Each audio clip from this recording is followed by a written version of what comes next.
I'm requesting everyone to please stand, and also I'm requesting Primo to lead a prayer.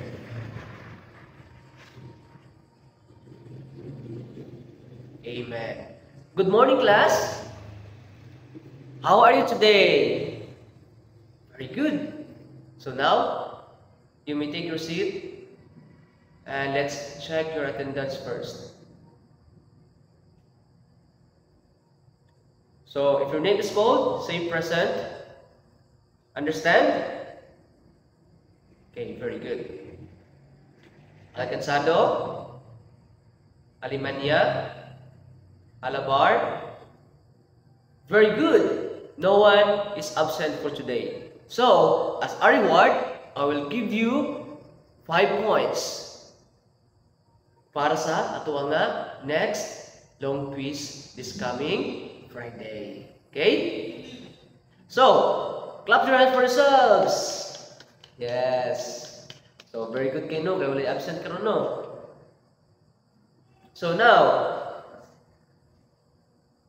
before we proceed sa ato nga review, I'm requesting everyone to please rise and mag-energize ta to avoid sleepiness sa ato nga discussion. Okay? So, I'm requesting Jungjung to come here in front to lead the energizer. So, ang ato energizer is all about my do's, my needs. Okay, done. So, since na-energize naman tang tanan, my question is, are you ready, class? Yes, very good. So, if you're ready, please settle down and take your seat properly and listen carefully sa ato nga discussion. Before we proceed sa ato nga proper discussion, I'm requesting everyone to please read the objectives.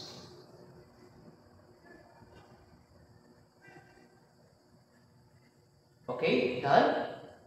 So now, ready na ba ang tanan? Ready na ba ang tanan?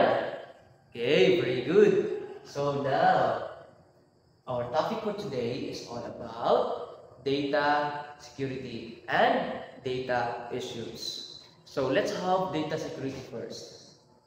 So I'm requesting everyone to please read. Dapat ulay maguna o dapat ulay maunahin. So let's start.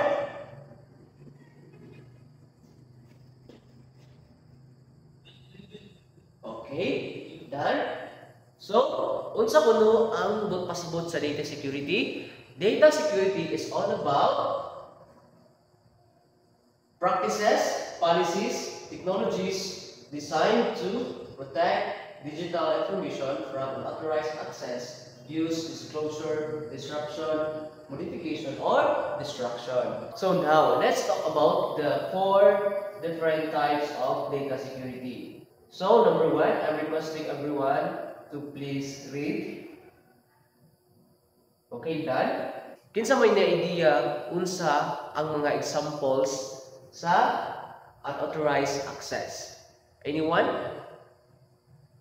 So, remember na kung kinsa magaling to ang mag-cooperate karon, I will give you additional 5 points at our next meeting. Understand? Okay? Primo,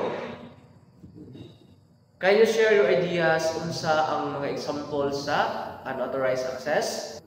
Okay, very good. The examples of unauthorized access are number 1, hacking, number 2, password cracking, and number 3, phishing. Okay? Nasabtan ba? Yes. Okay, now let's proceed to data breaches. I'm requesting everyone to please read. Okay, done? So now, kinsa ni idea unsa ang mga examples sa data breaches? Okay, Francis?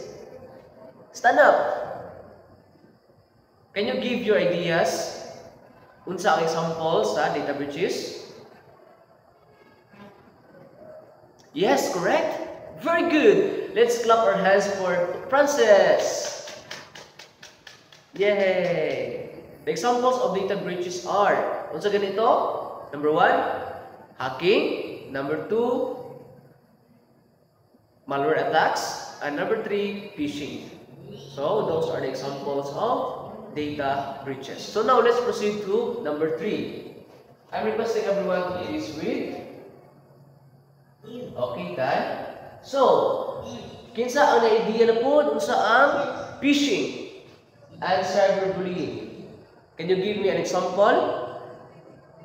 Can you give me some examples of phishing and cyberbullying? So now let's have phishing first. Kinsa ang na-idea? Yes? Langga? Rose Ann? Can you stand up? Yes? Unsa man ang idea kung unsa ang example sa phishing? Yes, very good.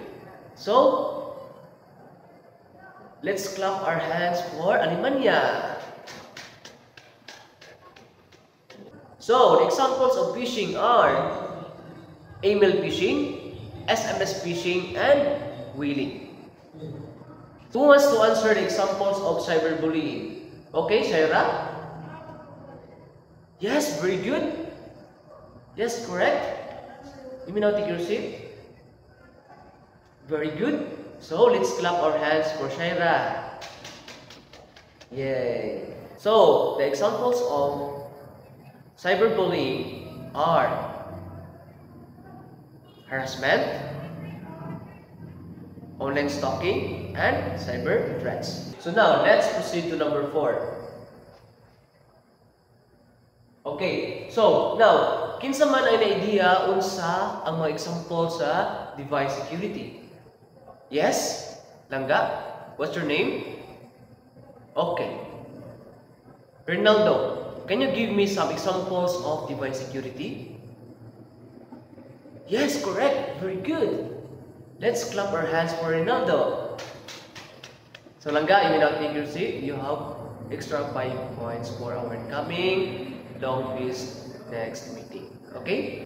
The examples of device security are number 1, encryption, number 2, firewalls, and number 3, prevention system.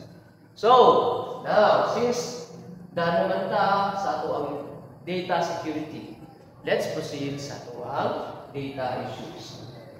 So, I'm requesting everyone to please read. Okay, dad.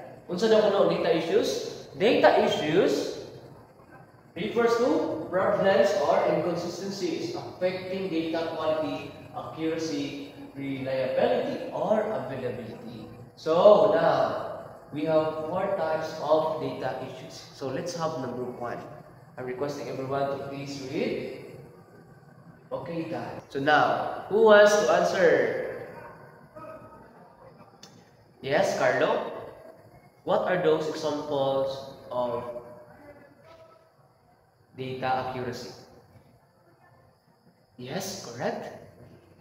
Let's clap our hands for Carlo. Examples of data accuracy are number 1, incorrect data, number 2, inconsistent data, and number 3, incomplete data. Okay, so now let's proceed to number 2. Okay, so kinsa ang idea unsa mga examples sa data loss prevention? May I request? Karon diya sa luyo na pong part. I may request diya sa luyo to please answer. Sige, ikaw Jongjong. Unsa man ang examples sa data loss prevention? Yes, correct. You may now take your seat. Let's clap our hands for Jongjong. So now, the examples of data loss prevention are number 1, encryption, number 2, access control, and number 3, firewalls. So now, let's proceed to number 3. Okay, done?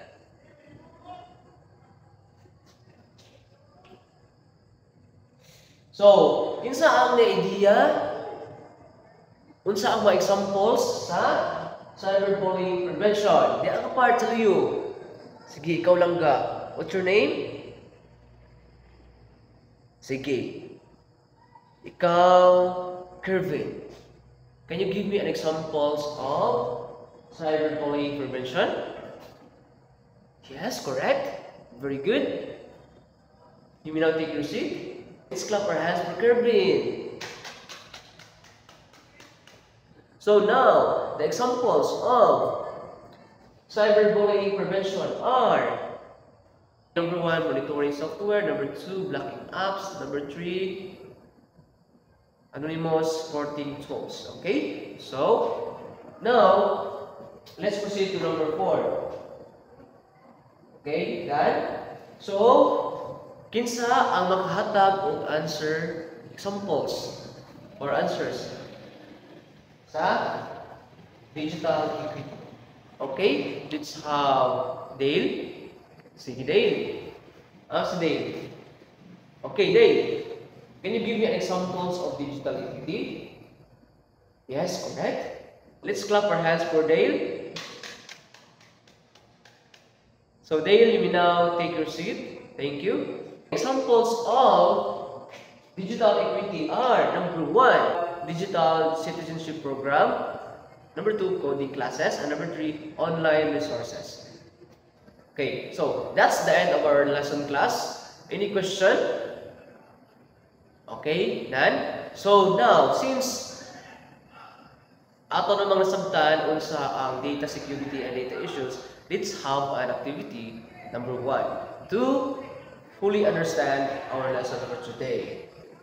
So, direction, can you read everyone? So now, I will give you 10 minutes to do your group activity. And after 10 minutes, ato i-discuss diri ang inyong output. Okay, nasabtan ba?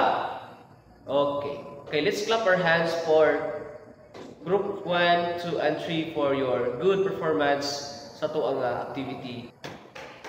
So, all of you got the correct answer. I commend each one of you nga nakakuha gid mo og dagko score sa tuang activity number 1. So now, let's move on to our next activity to fully understand our lesson for today. For this activity, your answer individually. So, please prepare one whole sheet of paper and answer this activity. So, I'm requesting everyone to please read. Okay, done? So now, listen. You have only given 10 minutes to do your activity. You will directly pass your activity diri sa kuha. Okay?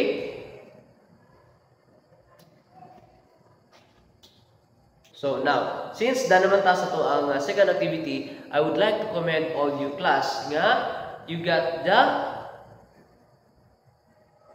unsa man the highest score. Okay? So, please clap your hands for yourselves, class. Okay. Before na tong i-end na tong klase, natay assignment or homework nga inyong ipasa tomorrow morning. Okay? So, kindly please read the instruction. Okay, done? So, class, do you have any questions, clarifications, or any violent reactions? None? Okay, so, since wala naman may pangutanda, and I think it's time to go home na. So, remember, nga sa inyong pag-uli, dapat nga na may kauban ng parents and dili mo magtakatakaw adto, and please be reminded nga you need to take care of yourself. So, I think that's all for today, class. Goodbye and God bless.